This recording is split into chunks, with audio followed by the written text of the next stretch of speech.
High বন্ধু, কেমন আছো সব? আজ আমি আবার এসে গেছি এক নতুন ভিডিও নিয়ে আপনাদের সামনে। আমরা আজকে এসেছিলাম মুকুটমণিপুর মজা করবো বলে, কিন্তু মজা তো হলো না। সাজা হচ্ছে শুধু, খুব ঠান্ডা, উপরে বৃষ্টি, আর করে রাখছে চারদিকে অন্ধকার, কুয়াশাই কুয়াশ দেখতে।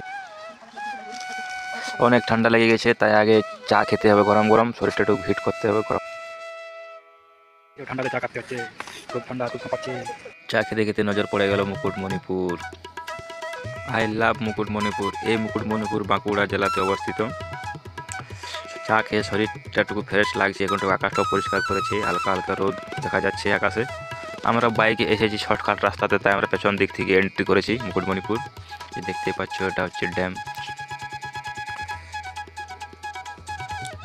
ঠান্ডা তো লাগছে প্রচুর, কিছু করার নেই। সকালের দিকে একটু রোদ দেখা যাচ্ছিল, তাই আমরা বার হয়ে গেছি মুকুটমণিপুর বেড়াতে। পুরো খালি খালি দেখা যাচ্ছিল মুকুটমণিপুর। আকাশটা একটু পরিষ্কার হলো তো পর্যটকদের দেখা পাওয়া যাচ্ছে। বৃষ্টি হচ্ছে তাই ফাঁকা ফাঁকা দেখা যাচ্ছে মুকুটমণিপুর। এটা ছোট গেট, জল ছেড়েছে তাই সুন্দর দেখা যাচ্ছে। আমরা এখন এসে গেছি ব্রিজের সামনে। দেখতেই পাচ্ছ রোডটার অবস্থা, বৃষ্টি পড়ে কেমন ভিজে আছে সব। ঠান্ডাটা একটু বেশি, তাই পর্যটকদের দেখা পাওয়া যাচ্ছে খুব কম। ব্রিজের সামনেই শৌচালয় বানানো আছে পাবলিক সার্ভিসের জন্য। এখানে এসে সব ফটো খিচানোর জন্য। গেট বন্ধ আছে তাই কোনো অসুবিধা নেই, ফটো খিচাচ্ছে, সব মজা করছে। গেট খুলে যাওয়ার পর কিন্তু প্রচুর মাত্রায় দেখতেই পাচ্ছ কত জল, আর খুব সুন্দর দেখা যায় সব গেট যখন খোলা হয়। আগের দিকে যাওয়া যাক, আমাদের হাতে সময় খুব কম, এমনিতে বৃষ্টির জন্য আমাদের লেট হয়ে গেছে। এইগুলো যে দেখতে পাচ্ছি, এগুলো তো মাছের ছবি, অনেক কিছু এখানে আঁকা ছিল, কিন্তু বৃষ্টির জন্য দেখা পাওয়া যাচ্ছে না ঠিক। আর এইসবগুলো হোটেলগুলো তো খালি খালি দেখা যাচ্ছে, দোকানপাট যাক অতটা লোক নেই, কিন্তু মানে আজকের মৌসুমের অবস্থার জন্য আজকে অতটা ভিড় দেখা যাচ্ছে না। মুকুটমণিপুরের ইন্টারেস্ট হলো নৌকোতে চড়ে ভ্রমণ করা। আপনাকে নিয়ে যাবে নৌকোতে। নৌকোগুলোর নাম খুব সুন্দর, নদী পাখি, কন্যাকুমারী, খোকাবাবু, ভাগ্যলক্ষ্মী ইত্যাদি। নৌকোতে চড়তে গেলে টিকিট কাটতে হয়, মাথা পিছু 100 টাকা। আপনি বুকিংও করতে পারেন পার্সোনাল। নৌকোতে চড়ে আপনাদেরকে দুই নদীর মিলন দেখাবে, কংসবতী ও কুমারী নদী। মুসাফিরানা ভিউ পয়েন্ট, এখানে ঘোরার ভালো সময় হলো সকাল 8টা থেকে বিকেল 4টা পর্যন্ত। নৌকোতে নেমে প্রথমে আপনারা দেখতে পাবেন ডিয়ার পার্ক। ডিয়ার পার্ক ঘুরে যাওয়ার পর আপনারা সামনে আরেকটা পার্ক দেখে নিতে পারেন, সোনার বাংলা পার্ক। সোনার বাংলা পার্ক ঘুরে যাওয়ার পর আপনারা চলে আসুন এখানে পরেশনাথের শিব মন্দির। এটা মুকুটমণিপুরের মেন পয়েন্ট। এখান থেকে মুকুটমণিপুর ড্যাম পুরোটা দেখা যায়। এখানে পুজো করার থাকলে আপনি পুজো করতে পারেন। এরপর যাব আমরা মুসাফিরানা পার্ক। আপনাদেরকে বোটিংয়ের মাধ্যমে ওখানে নিয়ে যাওয়া হয়, কিন্তু আমাদের বাইক আছে তো তাই আমরা বাইক করে যাচ্ছি।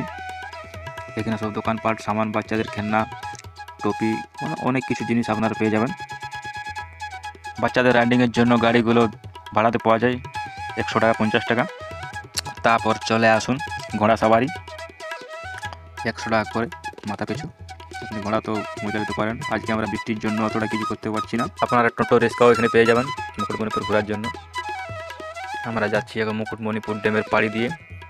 রাইডিংয়ের জন্য জায়গাটা খুব সুন্দর, যারা রাইডিং করে খুব ভালো জায়গা। পুরো অন্ধকার করে রেখেছে দেখতে পাচ্ছি, আবার শুরু হয়ে গেল হালকা হালকা বৃষ্টি পড়া।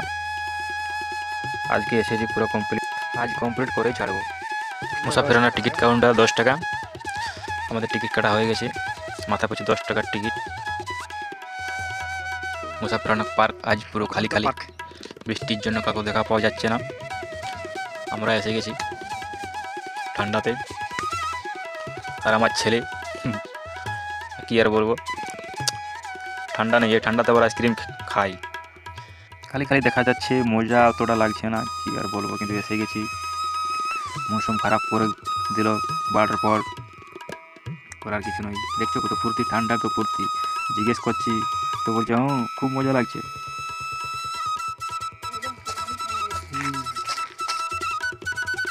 এদিকে আপনারা দেখতে পাবেন ছোট বাচ্চাদের কবিতা।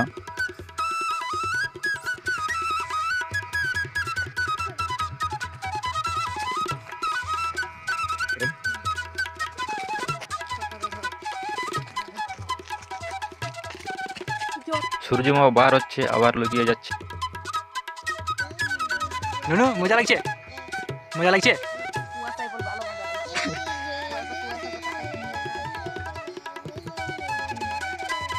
মুসাফিরানা পার্ক ঘোরা আমাদের কমপ্লিট। আমরা এবার বাড়ির দিকে রওনা দেবো। তার আগে গরম গরম কোথাও গিয়ে চা খেতে হবে, ঠান্ডা তো লাগছে। কিন্তু আমার বাচ্চাকে লাগছে না। দেখো ওইদিকে চলো, এইদিকে চলো, এখানে ফাস্ট ফুড পেয়ে যাবেন আপনারা মন্দির। আজকের ভিডিও এত দূর, একটু যদি ভালো লেগে থাকে তাহলে প্লিজ সাবস্ক্রাইব করে দেবেন চ্যানেলটাকে, নতুন হয়ে থাকলে একটু লাইক করে দেবেন।